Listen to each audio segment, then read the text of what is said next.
¿Qué tal, amigos? ¿Cómo están? Sean bienvenidos a este su programa ¿Y Jesús qué haría? Yo soy el Padre Jorge, misionero de Jesús y María, misionero de Jesús y de María, saludándoles en este día a través de estos medios, la televisión, el internet y las redes sociales. Y bueno, pues también en este momento nuestros teléfonos también están ahí a su disposición, 689-7390-91 y 92, 689-7390-91 y 92. Y también las redes sociales Jorge Zárraga Sacerdote o Misterio de Fe o Monte María Radio y Televisión. También tenemos el de Madre Blanquita, que es Madre Blanquita MJM. Y nuestra página de internet montemaria.org. Muy bien, entonces déjenme saludo a nuestro equipo. Ahorita está ahí creo que es don Carlos, no, sí, don Carlos ya está en teléfonos y pueden llamar. Y también saludamos aquí al joven Sergio, que está en controles de audio, de video, de todo. Bueno, y también saludamos a Pilarica, que ya se está reportando a través de las redes sociales. Saludos, Pili. Ya está diciendo, aquí estamos. Muy bien, Pili. Muchas gracias por reportarte. Y bueno, saludo a Madre Blanca Margarita. Madre Blanca, ¿cómo está usted? Muy bien, gracias a Dios. Gracias por compartir con nosotros. Y así seguimos aprendiendo y creciendo y profundizando en nuestra fe. Bienvenidos. Y bueno, estamos hablando sobre de la Salvificis Doloris. Nos quedamos en el número 29 y vamos a entrar en el 30, ¿sí? Terminamos el 29, estamos en el capítulo 7, el buen samaritano. Y vamos a terminar el número, vamos a empezar el número 30 para terminar este capítulo 7 y entrar ya a la conclusión. En la conclusión de este documento, que ha sido de mucha iluminación para todos nosotros, y bueno, pues estamos aquí para compartir, ir creciendo cada día más en este ámbito de la salvación, la redención, y cómo podemos nosotros participar de este acto salvífico que Jesús realiza y ser partícipes a través de nuestro propio sufrimiento. Vamos entonces a entrar de lleno a lo que es el número 30, el último número de este capítulo 7, el buen samaritano. Madre Blanquita. La parábola del buen samaritano, que como hemos dicho pertenece al Evangelio del Sufrimiento, camina con él a lo largo de la historia de la Iglesia y del cristianismo, a lo largo de la historia del hombre y de la humanidad. Testimonia que la revelación por parte de Cristo del sentido salvífico del sufrimiento no se identifica de ningún modo con una actitud de pasividad. Es todo lo contrario. El Evangelio es la negación de la pasividad ante el sufrimiento. Muy bien. Si quiere, yo le sigo leyendo, desde que tiene ahí. Dice, la parábola del buen samaritano, que como hemos dicho, pertenece al Evangelio del Sufrimiento. Camina con él a lo largo de la historia de la Iglesia y del cristianismo, a lo largo de la historia del hombre y de la humanidad. Testimonía que la revelación por parte de Cristo del sentido salvífico del sufrimiento no se identifica de ningún modo con una actitud de pasividad. Es todo lo contrario. El Evangelio es la negación de la pasividad ante el sufrimiento. El mismo Cristo en este aspecto es sobre todo activo. De este modo realiza el programa mesiánico de su misión, según las palabras del profeta.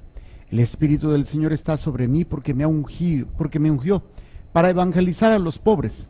Me envió a predicar a los cautivos la libertad, a los ciegos la recuperación de la vista, para poner en libertad a los oprimidos, para anunciar un año de gracia del Señor. Cristo realiza con sobreabundancia este programa mesiánico de su misión.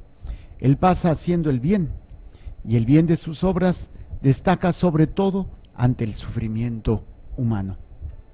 La parábola del buen samaritano está en profunda armonía con el comportamiento de Cristo mismo. Y bueno, en este ámbito vamos a ir viendo esta primera estrofa.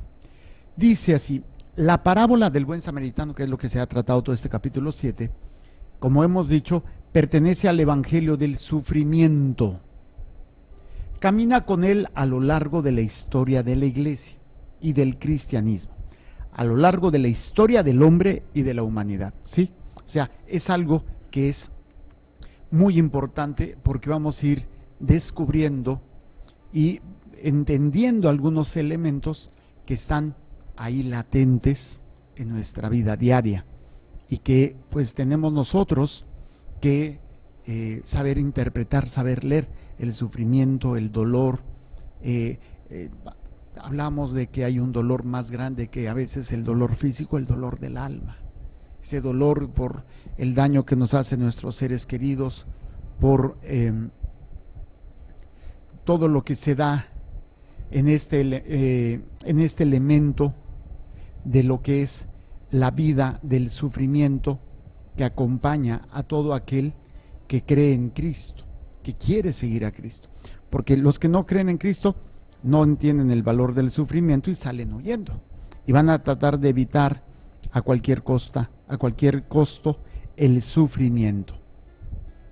Entonces, por eso dice, acompaña a lo largo de la historia de la humanidad y a lo largo de la historia de la iglesia y del mismo cristianismo.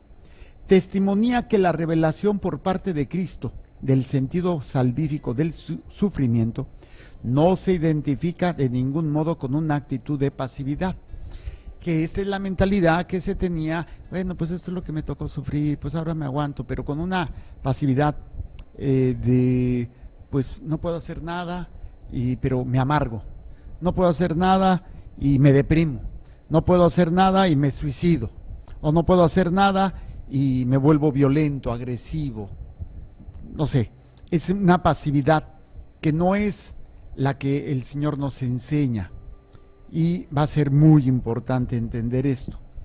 Luego dice, es todo lo contrario, o sea, no es pasivo, el sufrimiento me mueve, ya sea mi propio sufrimiento me mueve a ofrecerlo, o el sufrimiento de mi prójimo, que es la parábola del buen samaritano, me motiva a salir, ¿sí? A veces hay que hacerlo con un familiar, y más cuando a veces ese familiar como que nos cuesta trabajo. Puede ser esa persona que no es muy afín a mí, un hermano, una hermana, un padre, una madre, una suegra, un cuñado, no sé, o un vecino, o esas personas que a lo mejor tanto daño nos han hecho, ¿no? Y hay que hacerlo por Cristo, más que nada, porque vemos en Él, me acuerdo la reflexión que tenemos, solo porque me lo pidió en tu nombre. Y es solamente por el amor a Dios es que podemos hacer las cosas. Es todo lo contrario, el evangelio es la negación de la pasividad ante el sufrimiento. No puedo ser indiferente al sufrimiento de mi prójimo. Eso es lo que caracteriza a un buen cristiano, la no pasividad. O sea, es triste ver, y parece mentira, pero se están peleando y todo mundo toma videos con sus celulares. O sea, eso ya es una epidemia, eso es una enfermedad. O sea, personas que se caen y en lugar de ser ayudados, les están tomando video con los celulares. O sea, ¿cómo puede ser tan pasivo? O sea, nos vamos a enfrentar. Y esto está afectando mucho a las familias. Los teléfonos, las redes sociales, todo esto está afectando la intimidad de un hogar, está afectando la fidelidad de un hogar, está afectando la confianza, está afectando la sensibilidad ante el que sufre, como que creemos que es más importante tomar un video que asistir al que está sufriendo. Pero bueno, por eso dice, el mismo Cristo en este aspecto es sobre todo activo, o sea, Cristo no es indiferente a lo que está sucediendo a su alrededor, el leproso, la mujer hemorroísa, el que se le murió la hija, Jairo, los que tienen hambre, la multiplicación de los panes y todos estos elementos que están ahí latentes. Luego dice así, el mismo Cristo en este aspecto es sobre todo activo. De este modo realiza el programa mesiánico de su misión, según las palabras del profeta. ¿Cuál es el programa mesiánico? Es cuando Jesús lee por primera vez en la sinagoga el versículo o el rollo de Isaías y lee este pasaje. El Espíritu del Señor está sobre mí, o sea, me ha ungido, me ungió para evangelizar, para llevar la buena nueva a los que están sufriendo porque no tienen, a predicar a los que están cautivos, ¿sí? Que predicarles la libertad. Aquí no solamente se refería a un cautiverio físico, sino a aquellos que están también cautivos por el pecado, por el odio, por todos estos ámbitos que están ahí latentes, ¿no? Y luego dice, ¿qué más dice? Dice, ok, a los ciegos la recuperación de la vista. Se entiende de los dos sentidos, literalmente porque Jesús hizo que ciegos volvieran a ver.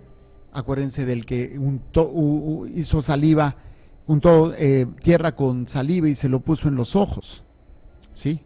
Y esto va a ser muy importante para entender que no solamente es en el ámbito físico, no solamente en el ámbito físico, sino también en el ámbito espiritual. ¿Cuánta ceguera espiritual por el odio, por el pecado, que el hombre no alcanza a ver? Ahora, muchas personas, gracias a lo que Dios nos ha permitido ir conociendo y descubriendo, pues uno dice, wow, qué bien está esto, ¿no? Qué interesante es poder comprender todos estos elementos, sobre todo ver donde antes yo no veía el sentido trascendente del sacrificio, el sentido trascendente de la entrega, de la renuncia a mi voluntad, del abajamiento, de ser humildes. O sea, es que esto yo no lo entendía, yo no lo veía, nadie me lo había explicado. Y cuando llega el Espíritu, cuando llega la palabra de Dios, cuando empieza uno a ver las cosas, dices, wow, ver las cosas diferentes. Y esto te ayuda. Por eso lo veíamos en el doble sentido, la ceguera, los ciegos, la recuperación de la vista, para poner en libertad a los oprimidos. ¿Quiénes son los oprimidos? Los que están con una situación en que no pueden estar bien, ya sea opresión por el demonio, opresión por el pecado, opresión por el sufrimiento, por el dolor, por el miedo, la soledad. Es una cosa que no te permite estar bien, ¿no? Te oprime en tu vida, te oprime en tu mente, y todos estos elementos que van a estar ahí y que el Señor quiere quitarnos. Por eso dice, libertad a los oprimidos para anunciar un año de gracia del Señor, un año de bendición.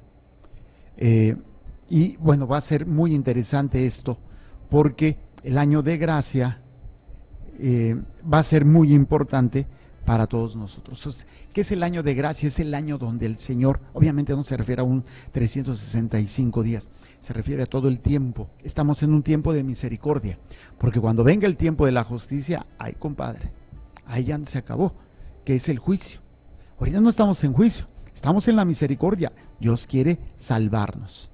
Y va a ser muy importante. Por todo esto nos va a ayudar a entender, a comprender este elemento. Y luego dice, este es bueno, citando a Lucas 4, 18 al 19, y citando a su vez a Isaías 61 al 2. Luego dice, Cristo realiza con sobreabundancia este programa mesiánico de su misión. O sea, lo hace de manera abundante, ¿sí? ¿Qué es lo que nos dice? Precisamente Hebreos 10, 38, ¿quiere leerlo, madre? Por favor, Hebreos, muy interesante para poder comprender a qué se refiere. Dice el texto, pasó haciendo el bien. Y esto, pues lo vemos en qué sentido. Lo vamos a ver en el sentido material, en el sentido físico, pero sobre todo también en el sentido espiritual. Mateo, es Hebreos 10:38. A ver si está una pericopa antes. Hebreos 10:38. Mi justo vivirá por la fe, mas si es cobarde mi alma, no se complacerá en él. Eso es el 38. Sí, pero antes La espera escatológica. Tenéis necesidad de paciencia para cumplir la voluntad de Dios y conseguir así lo prometido, pues todavía un poco, muy poco tiempo. Y el que ha de venir, vendrá sin tardanza. Mi justo vivirá por la fe, mas si es cobarde mi alma, no se complacerá en él. Pero nosotros no somos cobardes para perdición, sino hombres de fe para la salvación del alma. Bueno, entonces aquí hay que entender este elemento que va a ser importante. Jesús vino a hacer el bien y dice, y el bien de sus obras destaca sobre todo ante el sufrimiento humano. Y va a ser muy importante porque aunque el sufrimiento humano físico que se está dando va a ser en cuanto a curar enfermos, el verdadero sufrimiento al cual viene a liberarnos es el sufrimiento eterno. O sea, hay que tener bien claro, aunque Jesús vino a salvarnos y viene a que tengamos una mejor calidad de vida, y tengamos que entender que algunos elementos, pues a veces creemos que es nada más en el ámbito del estar aquí, el curar, el no sufrir, el no padecer, pero realmente la obra más grande de Jesús es que viene a librarnos del sufrimiento eterno. Claro, necesitamos nosotros también trabajar con el sufrimiento temporal, como cristianos, estar cuidando, estar trabajando todo este ámbito de las obras de misericordia. Tuve hambre, tuve sed, estuve desnudo, estuve en la cárcel, estuve preso, era ignorante, me equivoqué. Todos estos elementos que van a estar ahí latentes y que nosotros tenemos que estar conscientes de ellos para que no podamos terminar siendo indiferentes ante el sufrimiento. Aquí hay un riesgo que sí quisiera retomar, que le demos más importancia a evitar el sufrimiento físico, sin darnos cuenta que por evitar el sufrimiento físico podemos llevarlos al sufrimiento eterno. Sufrimiento físico, hay que trabajar en él, sí, pero nunca en detrimento de la salvación del alma. Vamos a hablar un ejemplo, la famosa eutanasia. Sí, está sufriendo mucho y para evitar que siga sufriendo físicamente, pues el paciente pide morir, que lo maten, que le llaman muerte digna.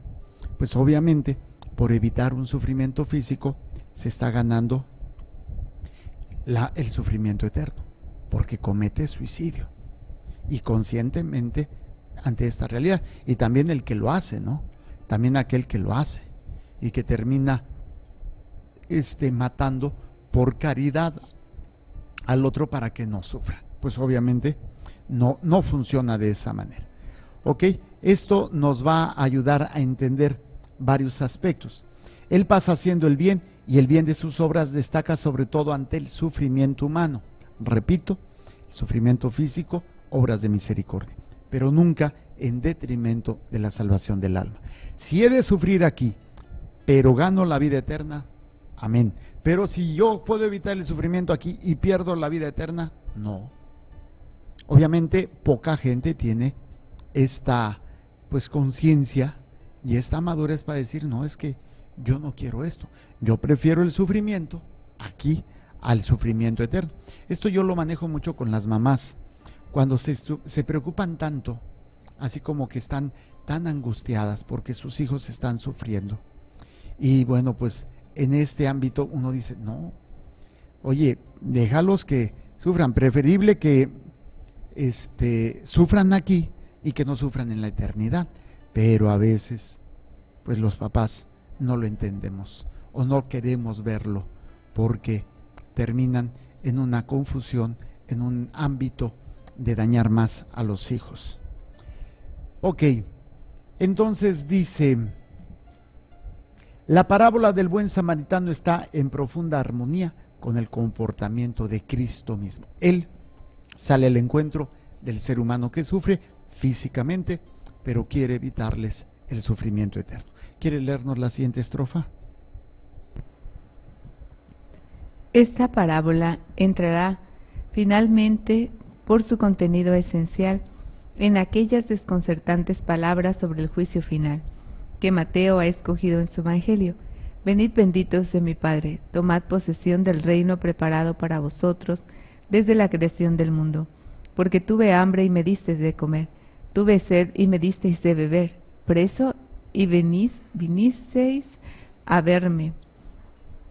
A los justos que pregunten cuándo han hecho precisamente esto, el Hijo del Hombre responderá: en verdad os digo que cuantas veces hicisteis esto a uno de estos mis hermanos menores, a mí me lo hicisteis. La sentencia contraria tocará a los que se comportaron diversamente. En verdad os digo que cuando dejasteis de hacer eso con uno de estos pequeñuelos, conmigo dejasteis de hacerlo. Muy bien, vamos a analizar este texto. Dice, esta parábola entrará finalmente por su contenido esencial en aquellas desconcertantes palabras sobre el juicio final que Mateo ha recogido en su Evangelio. Y se acuerdan lo que nos dice, ¿no? Vengan benditos de mi Padre, las obras de misericordia, los de la derecha. De ahí fíjense bien esta creencia que la de izquierda es del demonio, ¿eh? Vengan benditos de mi Padre a los de la derecha, apártense malditos los de la izquierda. Y luego de ahí se agarran de que los zurdos, pues eso no es de Dios, ¿no? Es del demonio. Y bueno, pues, y luego nos pasan a fregar aquí a los zurdos, ¿sí? Ya nos dejan todos traumados. No, no es cierto. Dice, entonces, dice, venid benditos de mi Padre, tomen posesión del reino preparado para ustedes desde la creación del mundo. ¿Quiénes son estos? Los que Cristo quiso, bueno, los que sí aceptaron la salvación de Cristo, que pudieron enfrentar el sufrimiento, pero no sacrificaron la salvación de su alma por poder cargar el sufrimiento. ¿Quiénes son los de la izquierda? Los malditos. Son los que no les importó el sufrimiento del prójimo y sobre todo no les importó el sufrimiento propio en la eternidad, porque se centraron más en lo temporal, en el tener, en el poseer. Sí, dice, y me diste de comer, tuve sed, y me diste de beber, preso, y veniste a verme. A los justos que pregunten cuánto han hecho esto, precisamente el Hijo del Hombre responderá, que cuantas veces lo hicieron a uno de estos mis hermanos menores, a mí me lo hicieron. La sentencia contraria tocará a los que se comportaron diversamente. En verdad os digo, que cuanto dejasteis de hacer eso con uno de estos pequeños, conmigo dejasteis de hacer lo que son pues estas obras de misericordia. Muy bien, vamos, bueno, esto ya lo habíamos explicado, nada más es lo que nos decía esta segunda estrofa. Vamos a la tercera, Madre Blanquita. Se podría ciertamente alargar la lista de los sufrimientos que han encontrado la sensibilidad humana, la compasión, la ayuda, o que no las han encontrado. La primera y la segunda parte de la declaración de Cristo sobre el juicio final indican sin ambigüedad cuán esencial es, en la perspectiva de la vida eterna de cada hombre, el pararse, como hizo el buen samaritano, junto al sufrimiento de su prójimo, el tener compasión y finalmente el dar ayuda, en el programa mesiánico de Cristo, que es a la vez el programa del reino de Dios. El sufrimiento está presente en el mundo para provocar amor, para hacer nacer obras de amor al prójimo, para transformar toda la civilización humana en la civilización del amor. En este amor el significado salvífico del sufrimiento se realiza totalmente y alcanza su dimensión definitiva. Las palabras de Cristo sobre el juicio final permiten comprender esto con toda la sencillez y claridad evangélica. Muy bien, vamos a ver, dice, se podría ciertamente alargar la lista de los sufrimientos que han encontrado la sensibilidad humana, la compasión, la ayuda, o que no las han encontrado. La primera y la segunda parte de la declaración de Cristo sobre el juicio final indican sin ambigüedad cuán esencial es en la perspectiva de la vida eterna de cada hombre el pararse, como hizo el buen samaritano, junto al sufrimiento de su prójimo. ¿Y saben qué es lo triste de esto? Que hay personas que se dedican con una profesión al servicio, pero hemos dejado que el servicio sea en función del beneficio que yo obtengo. O sea, no es que sea malo que te paguen por tu trabajo, pero no me acuerdo en qué, creo que se da mucho eso en Estados Unidos, especialmente en los abogados que trabajan pro bono, creo que se le llama así, pro bono. Quiere decir, te voy a representar, voy a trabajar gratis, no me tienes que pagar nada. Oye, y esto es interesante, ¿no? A mí me ha tocado médicos, compañeros médicos que hacían eso. O sea, a los que cobraban, a los que podían pagar les cobraba y cobraba bien, y a los que no, no les cobraba. Tuve un caso muy interesante, una señora que fue con un compañero médico y fue a un hospital aquí muy renombrado, y entonces pues la atendió el médico y le dice, pues le va a salir en tanto. Y como que no le gustó mucho la idea y se fue a Estados Unidos, al mejor hospital de Estados Unidos, y le va tocando el mismo médico mexicano. Y le dice, bueno señora, allá le iba a cobrar en pesos si era menos, acá le voy a cobrar en dólares. Y era el mismo médico, ¿no? Entonces, está bien, hay que vivir del trabajo, ¿no? Pero, ¿qué pasa cuando la profesión se vuelve solamente eso? Yo profeso una carrera, un servicio, pero solamente para obtener dinero, y dejo de atender a mi prójimo. Esto, ¿saben qué es lo más triste? Que esto se da también en la vida religiosa, en la vida sacerdotal. Cuando dejamos de atender, ¿por qué? Porque pues no me interesa, o no obtengo un beneficio, o porque son bienhechores que sueltan mucho la lana, y entonces sí, pero al pobrecito, a ese no, queda mucha lata. O sea, se los digo porque sí se da.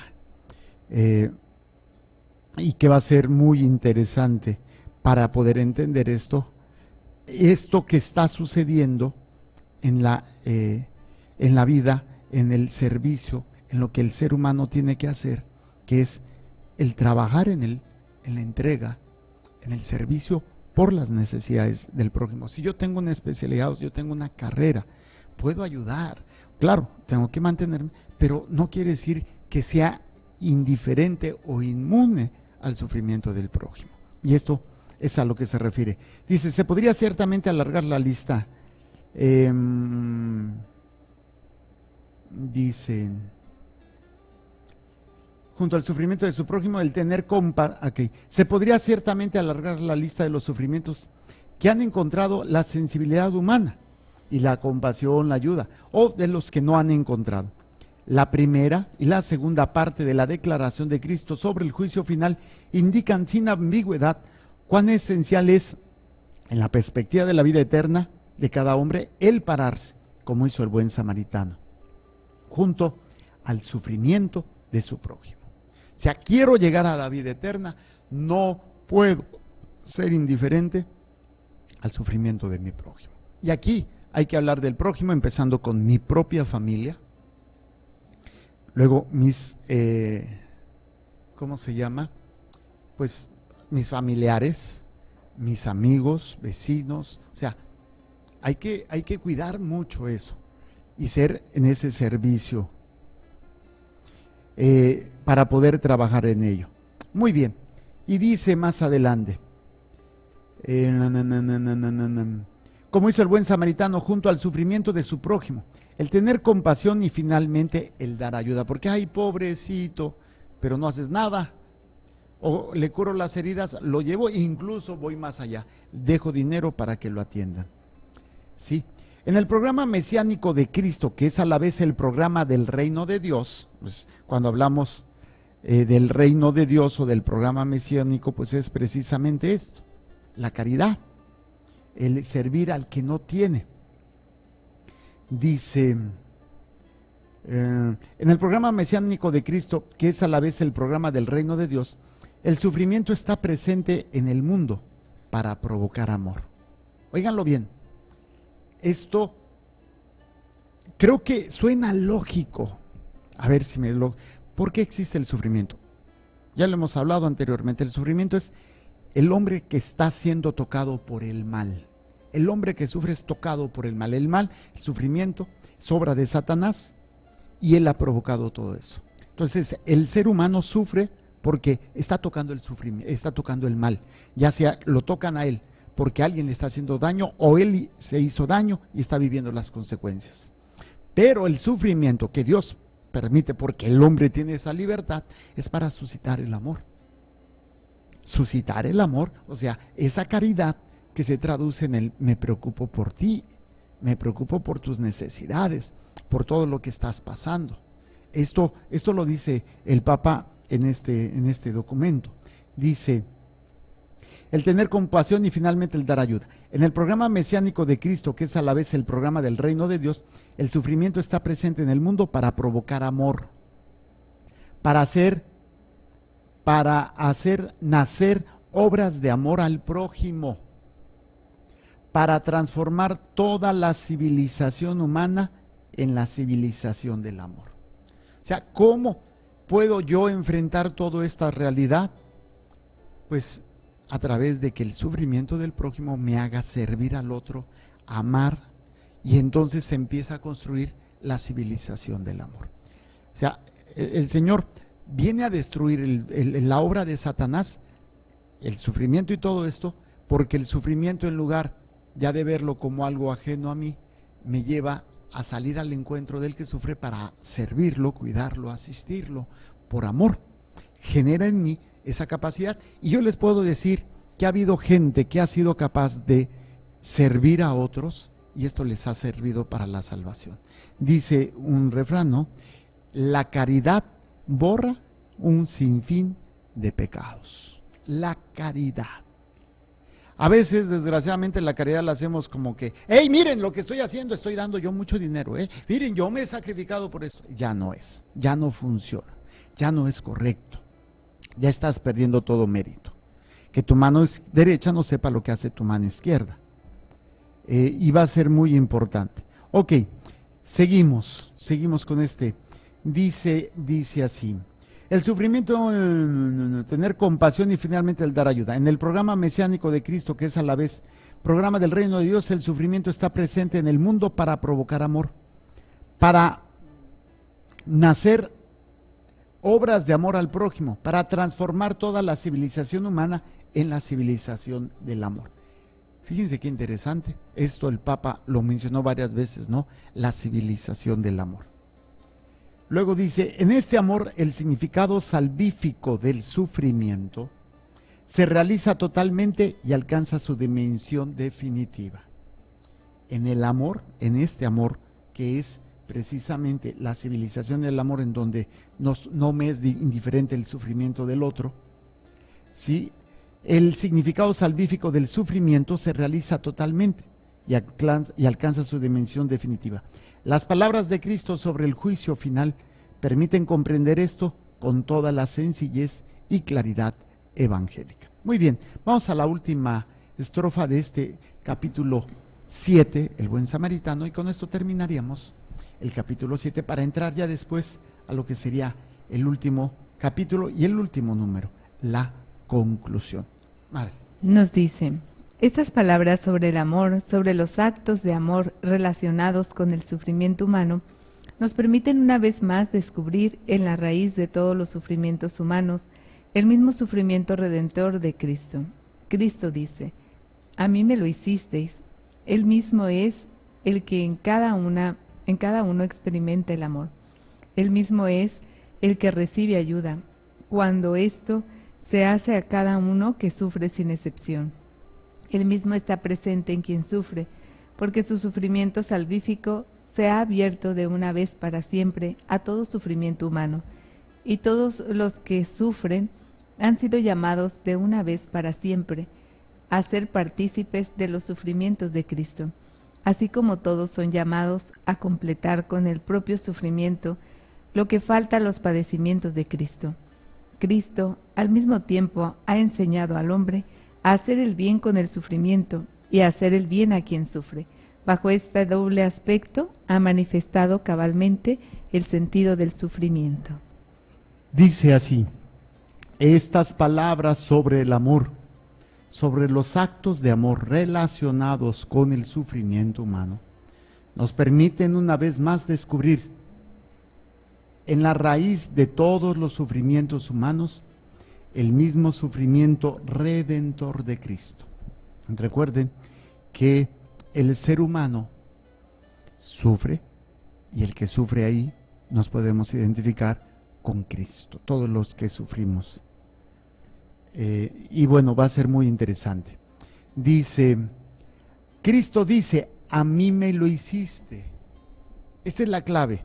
O sea, no es el hombre por el hombre, sino lo hago por amor a Dios, por amor a Cristo. Cuando lo hiciste con uno más pequeño, lo hiciste con este más pequeño, conmigo lo hiciste. Si me diste de comer, si le diste de comer por ser pequeño, por ser pobre, pues lo hiciste conmigo. Si le negaste, también me lo negaste a mí. Por eso dice, a mí me lo hiciste. Él mismo es el que en cada uno experimenta el amor. Él mismo es el que recibe ayuda cuando esto se hace a cada uno que sufre sin excepción. Él mismo está presente en quien sufre, porque su sufrimiento salvífico se ha abierto de una vez para siempre a todo sufrimiento humano. O sea, es muy interesante este elemento que nos está presentando el Papa para todos nosotros, pues abre una visión nueva en varios aspectos. ¿Cuáles son? El primero de ellos dice que Él mismo es el que en cada uno experimenta el amor, Él mismo es el que recibe ayuda, por eso me lo hiciste a mí. Entonces, qué interesante es poder estar o vivir el amor a Cristo, tanto que puedo ver en esa persona que es mi enemigo, al mismo Cristo, y debo de asistirlo y ayudarlo en esa obra de misericordia. Para todos esto, bueno, pues, ¿cómo puedo? Es que me cae. Pues sí, yo sé que te es imposible esta persona, pero no lo haces por él. Ahí es donde tienes que pesar. Y ahí es una situación que pues ayuda a cada cristiano a meditar. ¿Qué pesa más, mi amor a Dios o mi odio y mi dolor a esta persona? Cuando pesa más el odio, pues tengo un serio problema. Pero aunque este sea un odio grande, pero si pesa más mi amor a Dios, mi amor a Cristo, pues esto va a mover la actitud, la balanza hacia donde tiene que dirigirse. Por eso, dice, Él mismo es el que recibe ayuda cuando esto se hace a cada uno que sufre sin excepción. Él mismo está presente en quien, Él mismo está presente en quien sufre, porque su sufrimiento salvífico se ha abierto de una vez para siempre a todo sufrimiento humano. Y todos los que sufren han sido llamados de una vez para siempre a ser partícipes de los sufrimientos de Cristo. Es una invitación. No puedo evitar el sufrimiento, pero puedo sacarle provecho y ofrecerlo por todas esas personas que están sufriendo, por ejemplo, en el purgatorio, o los que van a sufrir si no se arrepienten, si no se convierten. Entonces ya tiene un sentido. Todos los que sufran han sido llamados de una vez para siempre a participar, a ser partícipes de los sufrimientos de Cristo. Primera de Pedro 4:13. Así como todos son llamados a completar con el propio sufrimiento lo que le faltó a los padecimientos de Cristo. Ya habíamos analizado también esto. Cristo al mismo tiempo ha enseñado al hombre a hacer bien con el sufrimiento y a hacer bien a quien sufre. Entonces Cristo nos enseña, tengo el sufrimiento, puedo hacer un bien. Tengo una persona que está sufriendo, puedo hacerle un bien. O sea, enseña al que tiene que ser samaritano y enseña al que está golpeado a sacar provecho también de ese dolor. Y va a ser muy, muy importante. Ok, y terminamos con esto. Dice, Cristo al mismo tiempo ha enseñado al hombre a hacer bien con el sufrimiento y hacer bien a quien sufre. Bajo este doble aspecto, ha manifestado cabalmente el sentido del sufrimiento. Hay sufrimiento, hay dolor, sácale provecho a ese sufrimiento. Está sufriendo alguien, sácale provecho y haz caridad. O sea, veamos que por donde le movamos, el Señor tiene un sentido para todo el que sufre y una dirección que puede transformar completamente la manera de ver las cosas, la manera de enfrentarlas. Con esto terminaríamos el capítulo 7. Yo creo que el siguiente programa terminamos ya con esta serie con este sería el número, ahorita les digo qué número es, 27. Vamos a aventarnos 28 programas del valor salvífico del sufrimiento. Ay, es que este padrecito habla mucho. Pero bueno, creo que ha sido muy interesante, hemos aprendido y yo creo que vamos a seguir analizando documentos papales porque hay mucho y estoy meditando ahorita uno, es de la Virgen, sobre la Virgen María del Papa Juan Pablo II.